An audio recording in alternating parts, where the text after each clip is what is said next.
The tools for achieving your wellness goals are right outside your door. You just have to know where to look, and I'm here to help. I'm Missy, an East Texas Christian herbalist, here to share conversations about local plants, where to find them and what to do with them, local vendors, the area's top sources for natural health products, and local practitioners, the professionals you can trust to get to the root of whatever you face. Whether you're here to learn, connect, or live more in step with the land, you're in the right place. Welcome. Welcome back to the podcast. Today we're talking about a plant that feels like soft bubbles turned into medicine. Elderflower, tiny creamy blossoms that smell soft and sweet, but behind that delicate appearance is an herb with a long history of supporting the body through colds, flu, fever, and congestion. A lot of people know about elderberry, but elderflower deserves just as much attention. If you've seen both elderberry and elderflower and wondered what's the difference, we're going to cover that. In traditional herbalism, elderflower has been used for fevers, for sinus congestion, swollen lymph nodes, sore throats, and those miserable head colds where your whole face feels like it's packed with wet cement. Elderflower has a special affinity for the upper respiratory system, meaning it naturally seems to show up there in the body. Herbalists often describe certain plants as having favorite body territories, and elderflower seems to be especially drawn to the nose, throat, sinuses, and lungs. One of the most fascinating things about elderflower is that it's considered a peripheral vasodilator. That sounds technical, but all it really means is that it helps open circulation near the surface of the body, near the skin. Think of it like opening windows in a stuffy house when you do, or when you roll down your window in your car when it's been parked for a long time. Heat and stagnation can move outward instead of staying trapped inside. That's one reason elderflower has traditionally been used during fevers, especially fevers where someone feels hot and achy and closed up.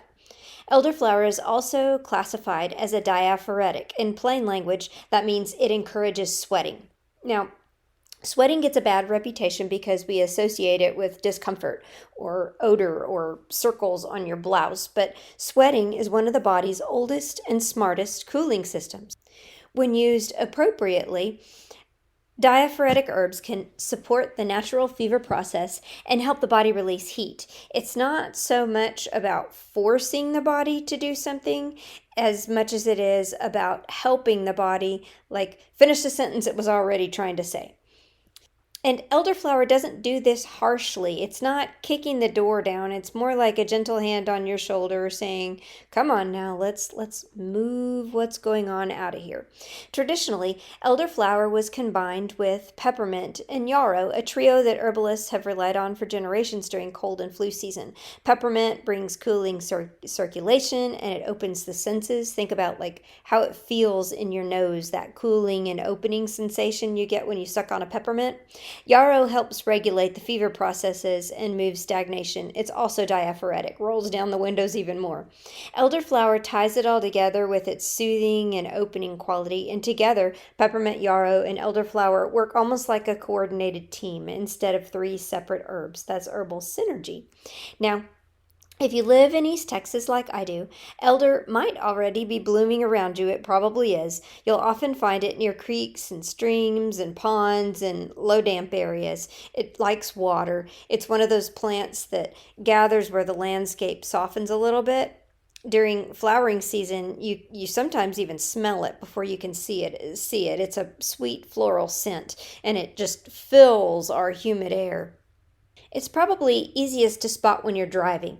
You'll approach a bridge by a lake or a creek or a river, and on one or both sides of these, there are these tall, leafy stalks with huge flower clusters at the top, fanned out like an umbrella and clusters about the size of dinner plates. So if you decide to harvest elderflower yourself, there are a couple of things to know. First, make absolutely certain you have the correct plant identification. There are plants that resemble elder at a glance, and proper identification really matters. I'm seeing a lot of fluffy white flower bunches right now. Make sure you have what you think you have.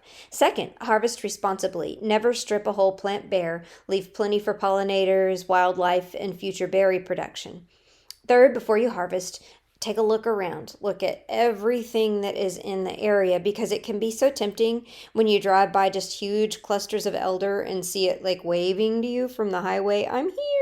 But that's not where you want to get it. Think about how many times you've seen exhaust bellowing out of 18-wheelers. Plus, roadsides are frequently sprayed with herbicides and pesticides. You can't remove that from these delicate little flowers. Utility easeways are often sprayed. Just take a good look around you before you start harvesting things. So knowing that, where can you get it?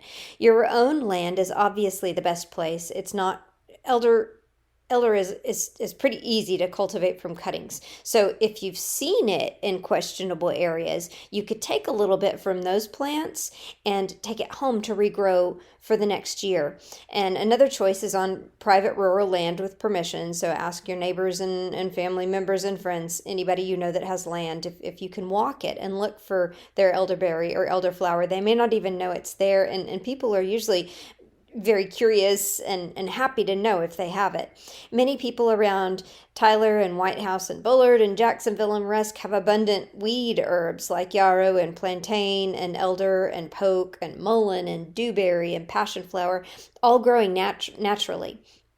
One place you might look on Facebook, the East Texas Foraging Group and the local homesteading groups. A lot of the time I'll see users post, I have these plants that are growing on my land and I can't get to it to harvest this year. Does anybody want to come get them? And that's just kind of like striking gold if you can find somebody that's within a comfortable for you driving distance. If your church or the company that you work for own recreational property, that might be a good option too. State parks in the East Texas area do not allow you to take plants. Texas Parks and Wildlife is pretty specific about visitors taking only memories and photographs. You can only take memories and photographs, not the plants, not the elderflower. However, Davy Crockett National Forest may allow limited personal use foraging in some situations, but regulations can change. Permits might be required depending on what you harvest. You may not be listening to this podcast at the time that it was recorded.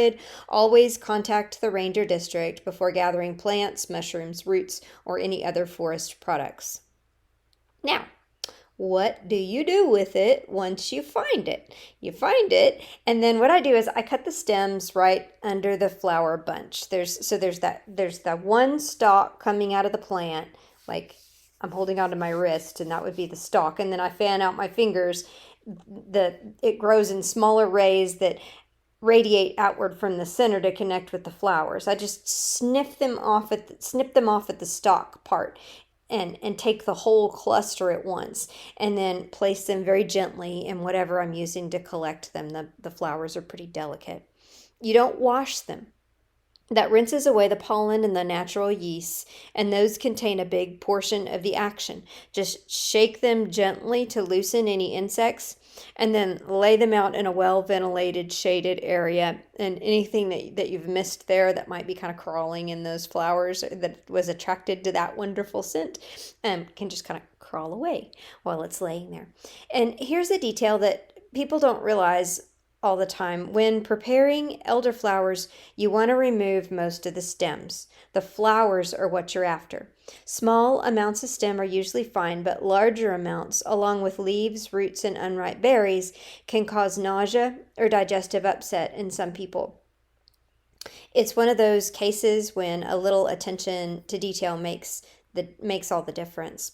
And when you're trimming away those clusters, those elderflower clusters, you also want to think into the future, because elderberry has different actions. It's more strongly antiviral, and you may want to come back when it's turned into berry. But if you take all of the flowers now, there's not going to be anything left to turn into a berry. So think ahead. One of the easiest ways to work with elderflower is as a simple tea.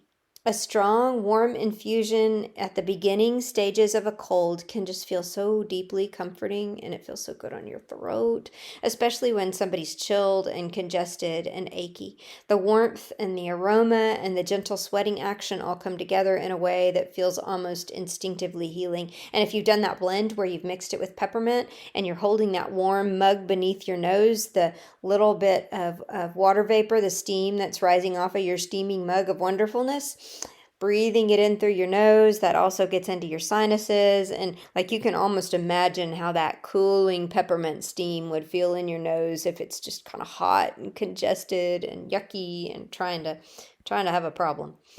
Something I really want to try, getting away from tea, something I really want to try, but I haven't yet, is elderflower champagne.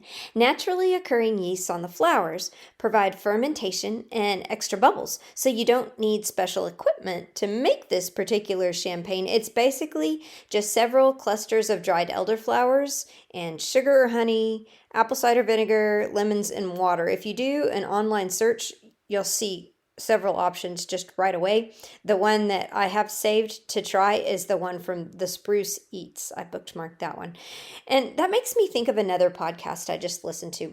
I love the Herbs with Rosalie podcast, and she recently did one on mimosa. And she said that she used to get some lovely new herbal preparation that was just sublime, something somebody gave her or something that she made, and it was just wonderful. And she said it was so precious that she wanted to stretch it out, to use it sparingly, to make it last as long as possible. But as a result, it sat on a shelf. Sometimes stuff like that goes bad. Sometimes you never get to using it. And she encouraged people to stop doing that. And I'm going to listen, and I am passing that word on to you. Everybody out there who has herbs and herbal preparations on hand, I'm shaking my finger. Quit saving them for a special occasion. Life is short. It is short, and this world is unpredictable. If you make elderflower champagne, enjoy that stuff. You can call me over if you need help. Okay, Missy's going to focus. Moving on. Traditionally, herbalists also prepared elderflower as a tincture. This is what I'm going to do with most of mine this year. A common folk dosage for tincture is around 2 to 4 milliliters up to 3 times daily. One of the big reasons I like it this way is when I'm sick, I don't even want to brew a tea. I'd like to think that I would. I feel like maybe I'm going to lose part of my herbalist card for saying that, but I don't. I just want that thing that's already there in a little bottle, and I put some droppers in my water and just go back to trying to get well on the couch under my blanket. It's just simpler. But if you are drinking a tea, herbalists use about a tablespoon of dried elderflower infused in a cup of hot water for at least 10 minutes, and you do want to cover it while it's infusing. But beyond all the herbal actions and the technical language, elderflower teaches something important about herbal medicine itself. If you're used to pharmaceuticals that push a reaction very quickly, or herbs that have a palpable response, you might not recognize the power of this little flower. Some remedies roar, elderflower whispers, and sometimes the body responds best to the medicines that whisper. There's something beautiful about the timing of it too. Elder blooms right when the world is coming out of winter. And as soon as it does, the bees start humming around it, and that's such a hopeful sound. And creeks surge this time of year, and the air just gets like heavy with the green things growing. And yet this soft summer flower becomes one of the herbs that people reach for in the dead of winter when illness settles in. It's almost like bottling or drying sunshine ahead of time. So the next time you pass those creamy white flower clusters growing near a creek bed or country road, pause for just a moment. You may be looking at one of the old world's favorite remedies hiding in plain sight. And as always, this podcast is for educational purposes. I'm not telling you what to do when you're actually sick. And also, like always, if you're not sure about what herb might be right for you, I offer one-on-one consultations. You can book them at gracerootedherbalist.com. Thanks for listening. I'll see you next time.